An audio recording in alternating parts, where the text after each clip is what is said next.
मैं तो पुलिस भी नहीं कहूँगा, मैं तो इनको सरकार के गुंडे कहूँगा। कि उनको अरेस्ट करना सरकार की बौखलाहट को दिखाता है। ये लोग पूरी प्लानिंग के साथ आए थे, जैसे चोर और डाकू आते हैं ना प्लानिंग करके, ये वो लोग वैसे आए थे, पुलिस के लोग।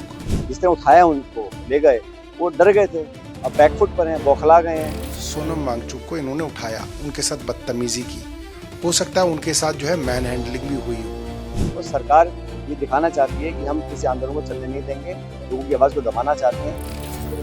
सरकार ने वांगचुक जी से कोई संवाद नहीं किया, जिन मांग को लेकर वो इतने दिन तक हड़ताल पर बैठे थे, भूख हड़ताल कर रहे थे।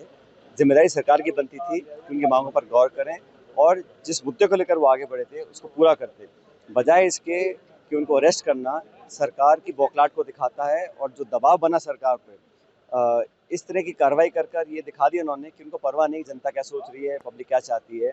वो सिर्फ जिस मुद्दे को लेकर वो बैठे हैं, जिस मुद्दे को पूरे देश में कांग्रेस पार्टी, हम सब लोग मांग कर रहे हैं कि भाई पारदर्शिता हो, जवाबदेही तय हो और शिक्षा प्रणाली जो बिल्कुल चौपट हो चुकी है उस पर कोई अकाउंटेबिलिटी तय हो। इस्तीफा दें शिक्षा मंत्री, इस मांग को लेकर वो बैठे थे 20 दिन तक, बजाय उनसे कोई संवाद होता, डायलॉग होता, उनकी बात पर गौर करी जाती।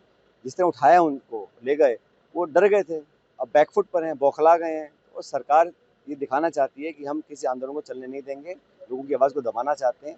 और शांतिपूर्ण तरीके से, गांधीवादी तरीके से वो अगर अनशन कर रहे थे, पूरा देश उनकी भावना से जुड़ रहा था, इसको देखकर सरकार घबरा गई और घबराहट में काम किया है। मैं इसकी निंदा करता हूँ। स्वास्थ्य कारण बताए गए उनके, तो उनका अगर स्वास्थ्य उनका खराब हो रहा था तो और भी जरूरी था कि उनसे तुरंत बात करते, उनकी मांगों को पूरा करते। वो मांग क्या रहे हैं? जवाबदेही मांग रहे हैं, शिक्षा प्रणाली में सुधार चाहते हैं, पेपर लीक को बंद कराना चाहते हैं। जो राहुल गांधी ने कल देहरादून में क्या भाषण दिया, यही बात उन्होंने बोली राहुल जी ने, शिक्षा मंत्री को इस्तीफा देना चाहिए और युवाओं के जो आक्रोश है उसको शांत करने की सरकार कुछ कार्रवाई करे। वो तो दबिश की राजनीति और आंदोलन और जनभावना को दबाने की राजनीति कर रही है। इसका जवाब सरकार को देना पड़ेगा। मैं तो पुलिस भी नहीं कहूँगा, मैं तो इनको सरकार के गुंडे कहूँगा। ये लोग सादी कपड़ों के अंदर आए और इन्होंने बोला हम लोग डॉक्टर हैं, हमें सोनम वांगचुक जी की तबीयत देखनी है, और जबरदस्ती ये लोग अंदर घुस गए।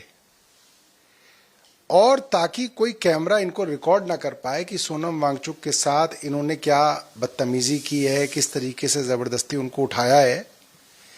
ये लोग पूरी प्लानिंग के साथ आए थे, जैसे चोर और डाकू आते हैं ना प्लानिंग करके, ये वो लोग वैसे आए थे, पुलिस के लोग। सफेद रंग की चादरें लेके आए, आते ही स्टेज पे चादर लेके खड़े हो गए और जबरदस्ती सोनम वांगचुक को इन्होंने उठाया, उनके साथ बदतमीजी की, हो सकता है उनके साथ जो है मैन हैंडलिंग भी हुई हो। क्या पुलिस का ये काम है? पुलिस तो वर्दी में आती है, यहाँ पे नेम टैग लगा के आती है।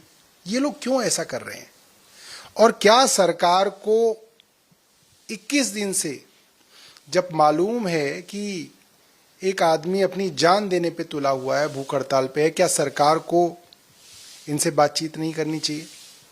और अगर आज सरकार, जैसा कि सोनम वांगचुक की पत्नी कह रही हैं, इनको जबरदस्ती नाक में नली डाल के खाना खिलाएगी, तो क्या ये शर्मसार करने वाली बात नहीं है? क्या पूरी दुनिया इस सरकार पे हंसेगी नहीं कि आप एक क्लाइमेट एक्टिविस्ट की, एक साइंटिस्ट की बात नहीं सुन रहे, जबरदस्ती उसको उठा के ले गए और नाक में नली डाल के आप उसको खाना खिलाएंगे? ये बड़ी शर्मनाक बात है। खबरों की रणभूमि में यहाँ शोर नहीं, सोच लड़ती है। जहां शब्द नहीं, फैक्ट्स वार करते हैं और हर सवाल खोलता है सच की नई परत।